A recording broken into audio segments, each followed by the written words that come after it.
but I do believe that there's more area to search as well. Tonight, no graves found at a former residential school in Nova Scotia, but they'll keep looking.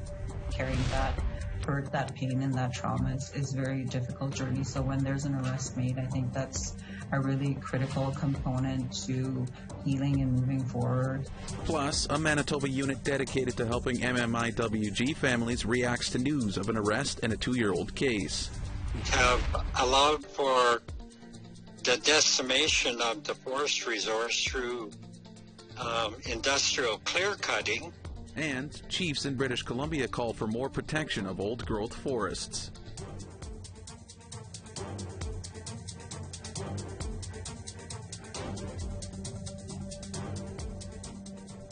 Good evening and welcome to APTN National News. I'm Daryl Stranger. In Nova Scotia, the search for graves at the site of the former Chubby residential school has ended. No graves related to the school were found, but one chief says the search will continue. After searching for the last 2 months over 300 acres at the former school site, archaeologists discovered an unmarked cemetery, but it predates the school by 100 years. Chubby was the only residential school in the Atlantic region operated by the Catholic Church from 1930 to 1967. According to the Truth and Reconciliation report, there are 16 recorded deaths of students who went to that school. Chief Mike Sachs says the search will not stop for missing children. But on the other hand, there's always the what if there were children that went missing with the incinerator or other ways of going missing, I guess. So, you know, people in our community and survivors are convinced that their people have gone missing. So I'm very grateful that, you know, no children were buried in the area, but I do believe that there's more area to search as well. A day of mourning, which began with a sunrise ceremony, was held in the city of Peterborough in southern Ontario. The one-day event was hosted by the local Anishinaabe communities of Hiawatha and Curve Lake First Nations. Here's Annette Francis with that story. A large crowd gathered for a march from City Hall to Dalcrary Park. They're here to mark the 215th day following the discovery of the remains of Indigenous children at the former Kamloops Indian Residential School. Chief Emily Weetung of Curve Lake First Nation says since the discovery in May, there's still a lot of shock and grief. But we're hoping that today will become a national day of mourning, recognized every year, just to make sure that people don't forget. This is a significant part of Canada's truth, and the truth is an important part of reconciliation. So that's what we're hoping to start today. Since then, more remains of Indigenous children have been found on 3 other residential school grounds. The Truth and Reconciliation Commission have estimated the number of lost children to be over 4,000. Chief Laurie Carr of Hiawatha First Nation says that's why a National Day of Mourning is so important. Is to continue what we've started here, to continue this in your own communities, and to keep this open, to keep this going, because we know thousands more of our little ones will be recovered. Chief Weetung and Chief Carr are calling on Canada to fully fund all searches for the lost children at residential school locations across the country and to declare a National Day of Mourning. Annette Francis, APTN National News, Peterborough. Manitoba RCMP have charged a man with first-degree murder in the death of Bobby Lynn Moose. RCMP say a significant break in the case led to the arrest. Brittany Guillot has more on that. A 52-year-old man has been arrested for the murder of Bobby Lynn Moose. Hilda Anderson Pierce works with families in the north. She said an arrest is always welcome. Carrying that hurt, that pain, and that trauma is a very difficult journey. So when there's an arrest made, I think that's a really critical component to healing and moving forward. Moose, a member of Nissachawasik Cree Nation, was 29 when she went missing from a Thompson, Manitoba Walmart on October 1st, 2019. Ann Anderson Pierce is the MMIWG Liaison Unit Manager at MKO. The MMIWG unit also works closely with MMIWG families to build trust. Our team kind of is very unique in that approach, like traveling to communities that are impacted when there's a homicide. We're there, we're helping, we're supporting, we're connecting, we're letting families know what supports and resources that exist out there. RCMP announced the arrest of Jack Clarence Flett yesterday. They say a major break in the case involving forensic evidence led to the arrest. Flett is charged with first-degree murder. Anderson Pierce says MKO helps families like Moose's through what is coming next. We've often had to help like fundraise and stuff so families can be present during their journey of justice and write letters for them to get financial support and to be present. So that in itself, I think, is a major barrier, you know. She says it is essential that the work is Indigenous-led. Often other service providers, especially if they're non-Indigenous, do not understand, like, you know, our people have been impacted by so much and it's hard for them to trust. And we understand that, like, our team is, you know, I was at 95% Indigenous, and we have many language speakers on our team too. And they will be there every step of the way. Brittany Guillot, APTN National News, Winnipeg. Hundreds of people are being evacuated from Chubby Cree Nation in northern Manitoba as a forest fire moves closer to the community. Level 1 community members with the highest health priority were evacuated yesterday. The number of people who left by plane and bus has grown to almost 200. They checked into hotels in Thompson and Winnipeg. Photos online showed just how close the fire was. Chief and council say they hope to move to Level 2 priority today, which will include children and elders. The most recent fire report says there are currently 159 active fires in Manitoba. And there are currently over 250 wildfires burning in British Columbia, and there's no rain in sight, which poses a high risk for more potential fires. To respond to the wildfires and keep the public safe, the BC government has extended the provincial state of emergency until August 17th. There are currently 64 evacuation orders and 99 evacuation alerts for communities in the province. The state of emergency will allow the government to provide support and be prepared for potential mass evacuations. BC's Minister of Public Safety, Mike Farnworth, says the state of emergency will help people in need of assistance.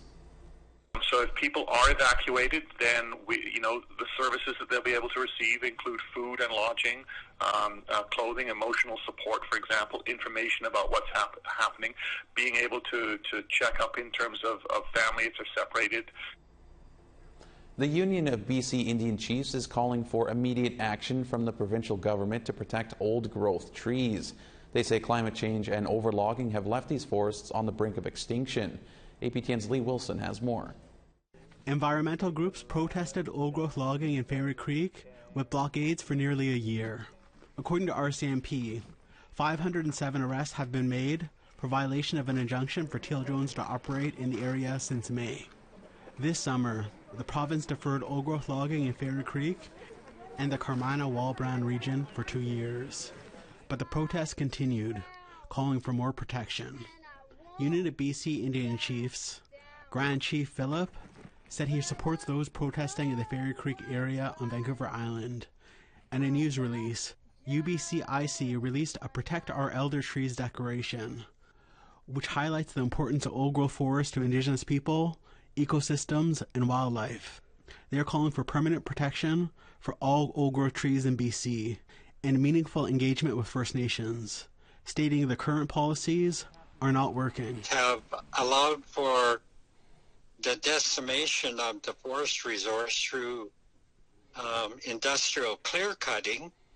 On top of that, now we have wildfires that are destroying hundreds of thousands of hectares of timber.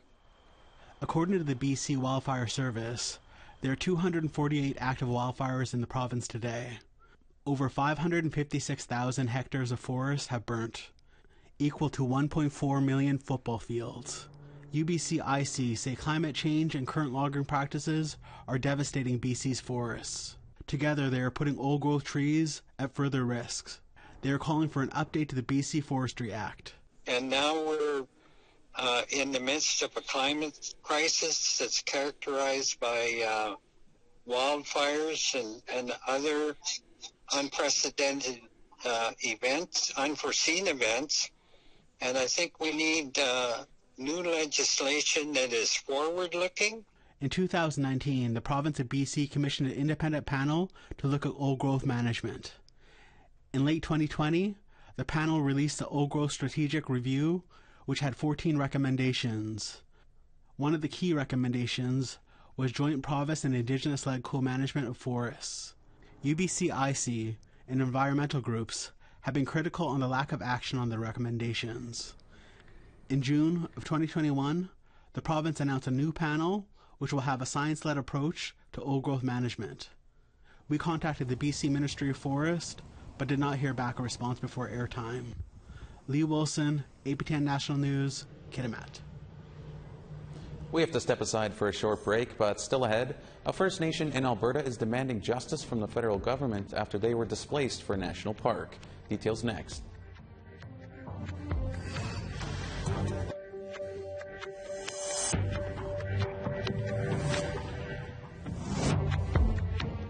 Welcome back. Nearly 100 years ago, a northern Alberta community was evicted from their land to make way for a national park. Now the First Nation is demanding justice from the Canadian government. Tamara Pimentel has this report.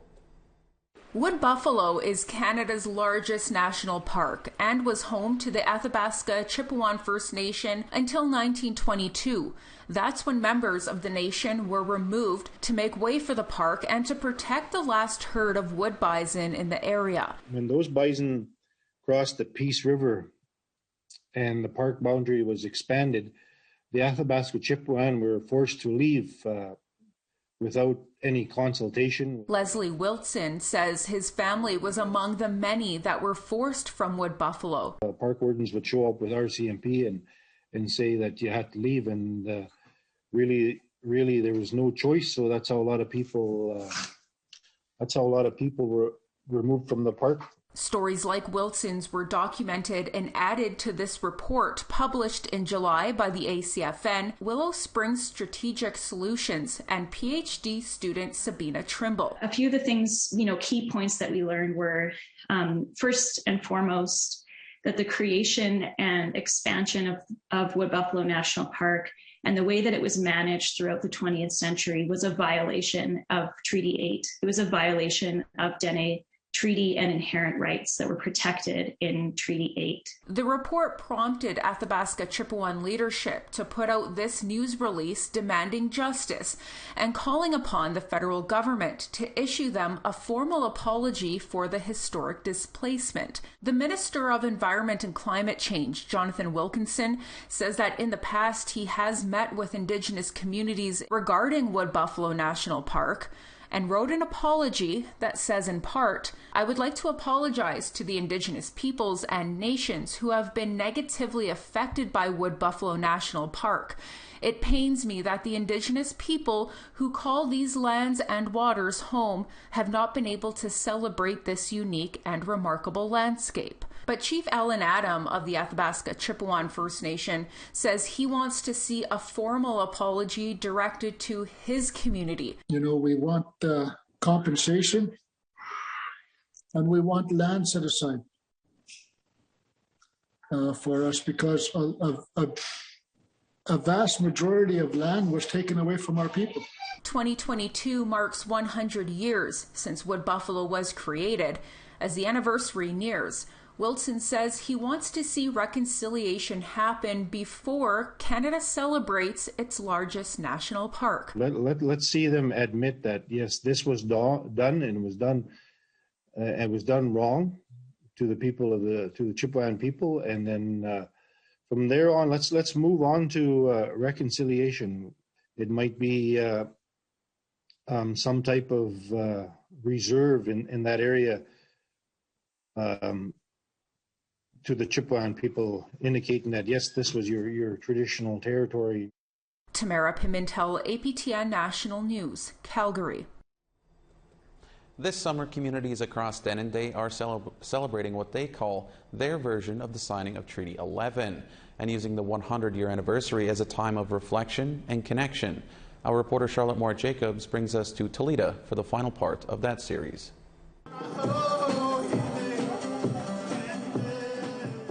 For Paul Andrew, this is Sakon, his home. 100 years ago saw two Dene negotiated on behalf of families like Andrew's. As Dene, we have treaty rights that covers our medical and also our education. So which means that our elder signed a good deal for us. In 1921, Treaty 11 was signed in Toledo, Northwest Territories. 100 years ago,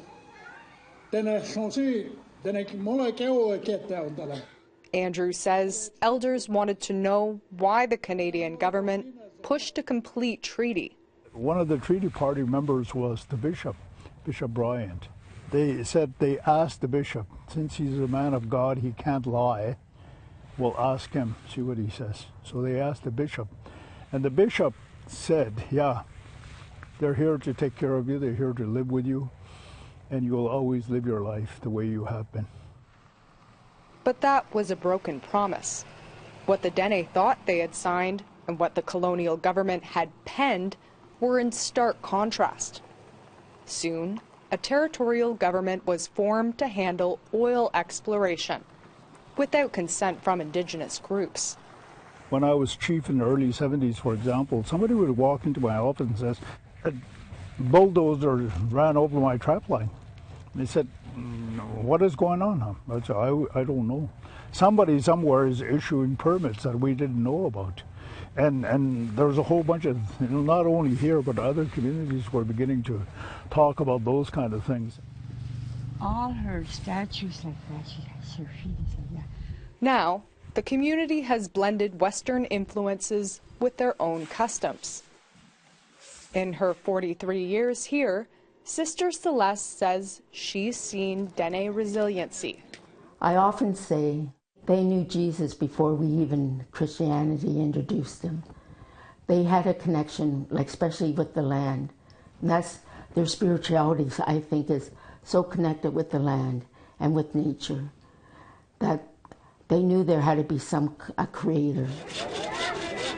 As per tradition, the 100th year anniversary brings people together in cultural fun. People are so happy around when you're there, like they show.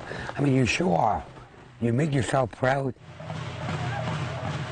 I just can't imagine right now, since back 100 years ago, I did like Treaty 11 playing hand games, and you see it right now. While it's a complex history, today celebrations are in honor of the Dene's version of Treaty 11 signing. I'm celebrating Dene resilience, Dene brilliance, the amazing people. That's what I'm celebrating. They were thinking about us 100 years later when they came up with the deal. Charlotte Mort-Jacobs, APTN National News, Toledo. All right, it's time for one more break, but still to come, we'll go to Edmonton to learn more about a grandmother and grandson hand drum duo.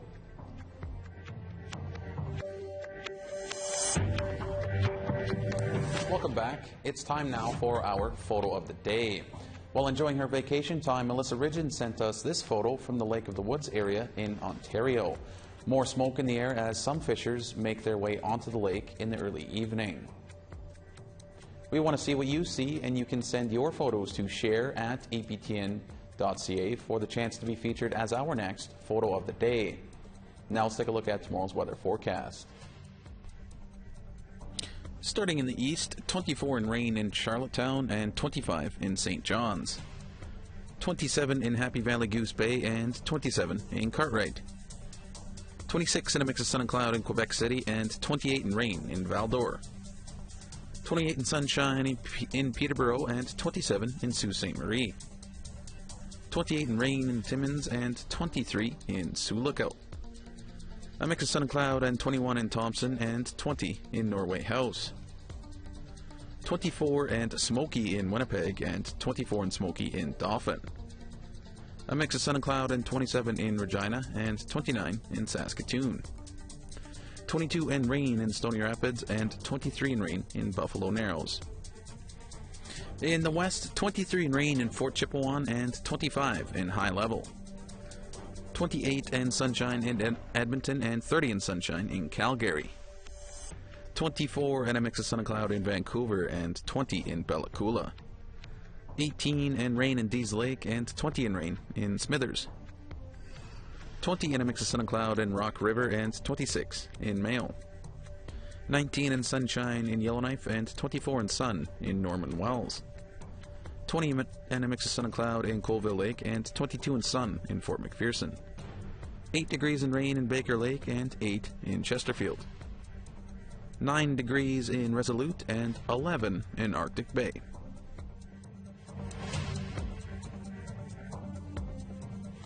Chubby Cree is a unique hand drum duo based in Edmonton, and one performer has been playing for 9 years, and he's only 11 years old.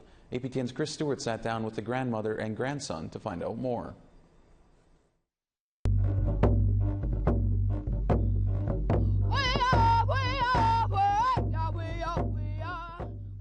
Noah Green has a powerful voice for only being 11.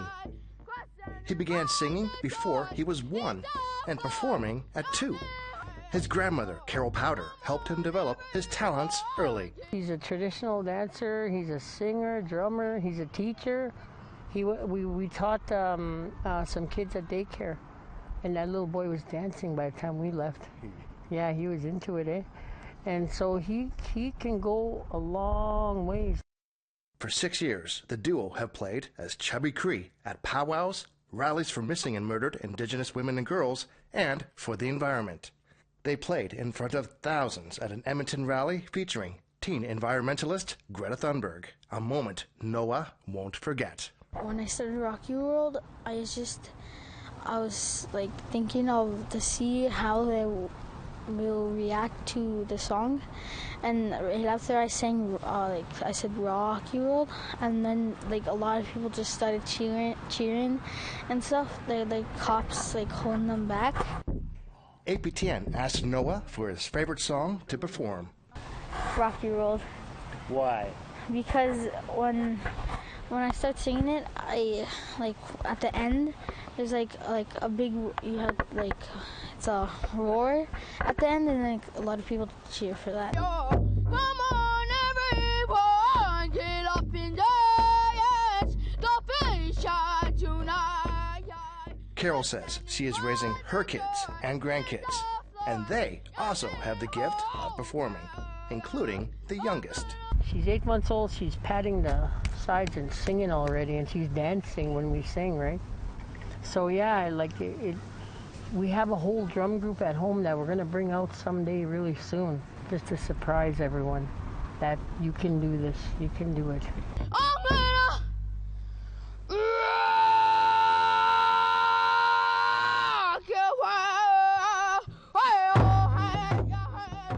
Chris Stewart, APTN National News, Edmonton. How can you not smile when you see a story like that? I know I was smiling watching that story, as I'm sure you at home were as well. That's all we have tonight on APTN National News. Thank you for joining us. I'm Daryl Stranger. Have a great night.